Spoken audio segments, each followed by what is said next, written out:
60-70 సంవత్సరాలు జీవితాన్ని ముగించుకున్న తరువాత తను ఎక్కడికి వెళుతున్నాడు, తను ఏమైపోతున్నాడు అని ఏ ఒక్కరికి కూడా ఆలోచన లేకుండానే ఏదో భూమి మీద ఉన్నంత వరకు వారు ఆలోచించుకొని ఇదే శాశ్వతమైన జీవితం, ఇదే శాశ్వతమైన లోకం, ఈ లోకం తప్ప వేరొక లోకం లేదు, ఈ జీవితం తప్ప మరో జీవితం లేదు అని భావించి మనిషి కేవలం 60-70 సంవత్సరాలకు సంబంధించిన జీవితం మీద ఆధారపడిపోయాడు.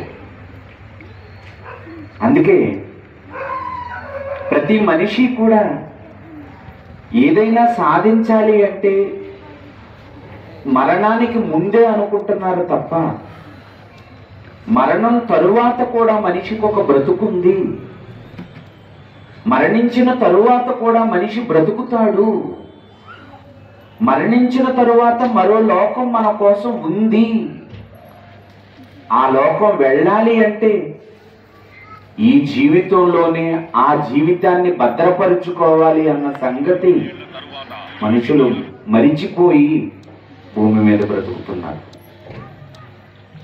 ఇలా బ్రతుకుతూ కొన్ని అడుగులు ముందుకు వేసి దారుణంగా బ్రతకడంలో కూడా అతిశయోక్తి లేదు. ఎంతకైనా తెగిస్తున్నారు, ఎంతటి మోసాన్నైనా చేస్తున్నారు, ఎంతటి అన్యాయాన్నైనా చేస్తున్నారు, ఎంత నీచానికైనా పాల్పడుతున్నారు. కారణం ఏంటో తెలుసండి?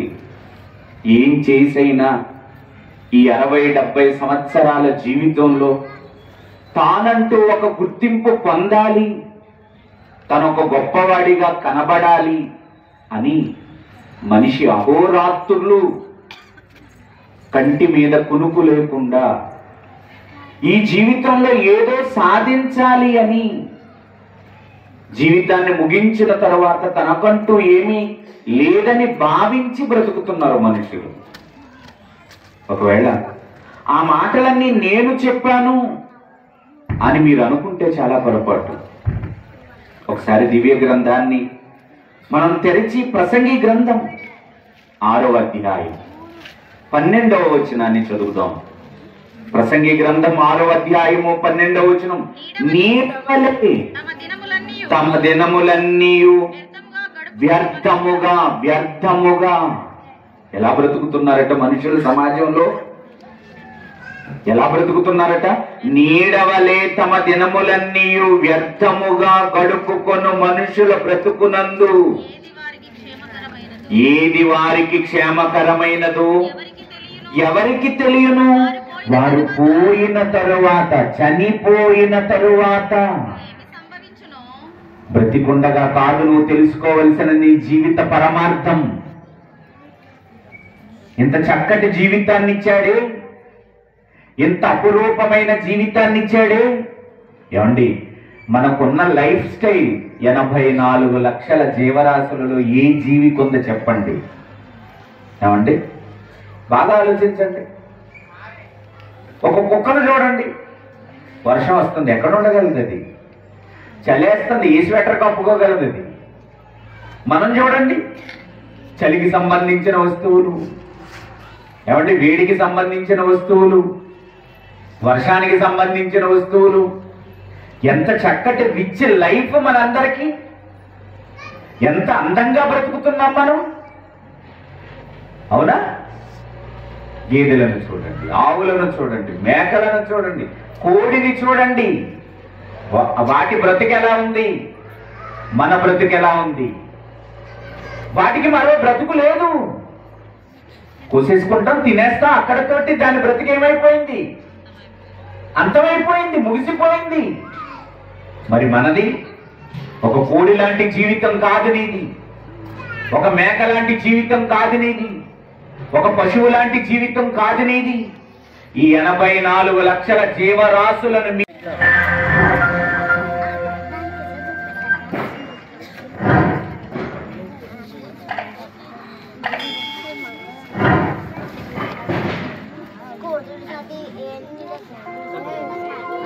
కోరికలు తీరక మరణించిన వారు ప్రేతాత్మలై వస్తారని అంటారు.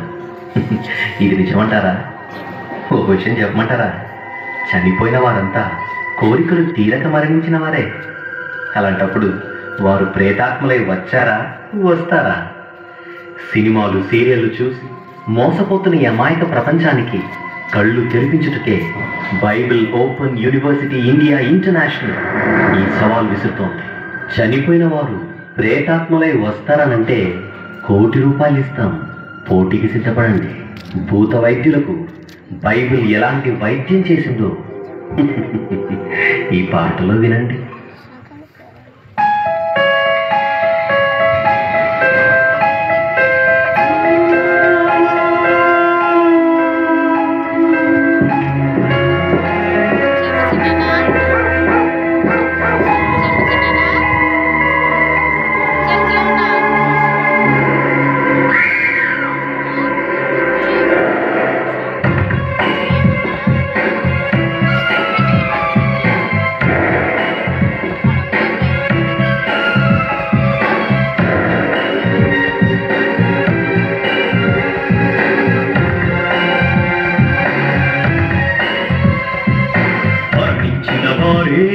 ప్రేతాత్మలుగా వస్తారా?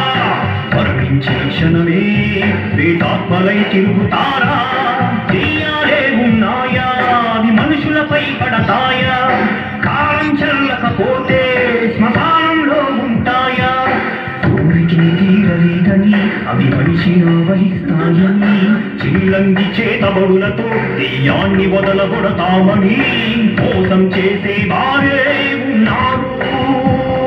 చనిపోయిన వారే దెయ్యాలుగా మరి రాము.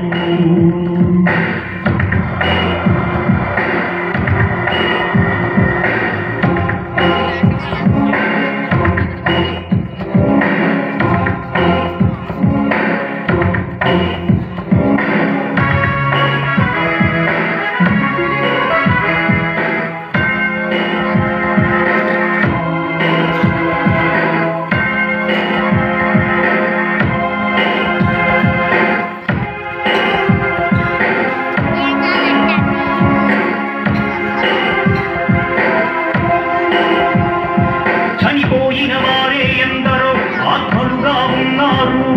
శత్రువుపై పగ సాధిస్తే అందరినీ చంపేస్తారు. చనిపోయిన వారే ఎందరో ఆత్మలుగా ఉన్నారు. శత్రువుపై పగ సాధిస్తే అందరినీ చంపేస్తారు. పిల్లాడే చనిపోలేదా? సద్దాం చనిపోలేదా? వీరప్పన్ చనిపోలేదా? వీరందరినీ చంపేలేదా? బ్రతికున్నప్పుడే ఎందరినో చంపారు. చనిపోయిన వీరే ఎందుకు మరి రాలేదు? ప్రేతాత్మలు ఎవరు రారు, ఆ దేవుడు ఊరుకోడు. మరణించిన వారే ప్రేతాత్మలుగా వస్తారా? మరణించిన క్షణమే ప్రేతాత్మలై తిరుగుతారా? ఓ శ్రీతాన్, ఇన్నిన వేలులయా భూతం, ప్రేతం, కామ, పిశాచి, ప్రేతాత్మలు బంధిస్తావా? అందిస్తావా? షాకిని, టాకిని, కామిని, మోహిని ప్రేతాత్మలు రప్పిస్తావా? రప్పిస్తాను. సద్దాం బిన్ లాడెన్ రప్పిస్తావా? రప్పిస్తాను. వీరప్పన్ ప్రభాకర్ పిల్లని రప్పిస్తావా? రప్పిస్తాను. చేతబడి బాణవతి చిల్లంగితో ఎవరినైనా చంపగలవా? చంపగలను. అయితే నాయకులను చంపగలవా? చంపగలను. మంత్రులను చంపగలవా? చంపగలను. చంపగలవా? మంత్రాలకు చింతకాయలు రానప్పుడు మంత్రాలతో మంత్రులు రాలిపోతారా? శ్మశానంలో బొమ్మకి చిల్లని పెడితే ఎక్కడో ఉన్న మనిషి తెస్తారా? ఇదేమైనా రిమోట్ కంట్రోలా నువ్వు ఇక్కడ నుంచి ఆపరేట్ చేయడానికి? చెప్పు, నన్ను ముట్టుకోకుండా నాపై చేతబడి చేయగలవా? చెప్పు, ₹1,00,000 ఇస్తాను. నన్ను ముట్టుకోకుండా నాపై చిల్లని చేయగలవా? చెప్పు, ₹10,00,000 ఇస్తాను. కావాలంటే నా రక్తం ఇస్తాను, నా వెంట్రుకలు ఇస్తాను. చెప్పు, నన్ను ముట్టుకోకుండా నాపై బాణమతి చేయగలవా? చెప్పు, ₹1,00,00,000 ఇస్తాను. అయ్యో అయ్యో అయ్యో, నాలో ఏ మంత్రాలు మాయలు లేవు. నిజంగా నా దగ్గర ఆ శక్తులే ఉంటే ఈ శ్మశానంలో నేనెందుకు ఇలాంటి బ్రతుకుతాను? అయ్యా, ఆ శక్తిలో ఉంటే కోటీశ్వరుడు చెప్పి నేను కోటీశ్వరుడు అయిపోతాను కదయ్యా. ప్రజల సినిమాలు, సీరియల్లు చూసి నమ్ముతుంటే మన బలహీనతల్ని అడ్డు పెట్టుకుని ఈ బ్రతుకుతున్నానయ్యా. నిజంగా నాకేమంతాను మాయలు లేవు, రావు కూడా. నన్ను క్షమించండి అయ్యా, నాలో మంత్రాలు మాయలు లేవని మీకు ఎలా తెలుసు? ఇంతకీ మీరెవరు? నేను క్రీస్తును నమ్మిన క్రైస్తవుడను జైశాలి పీడి సుందరరావు. మీరా?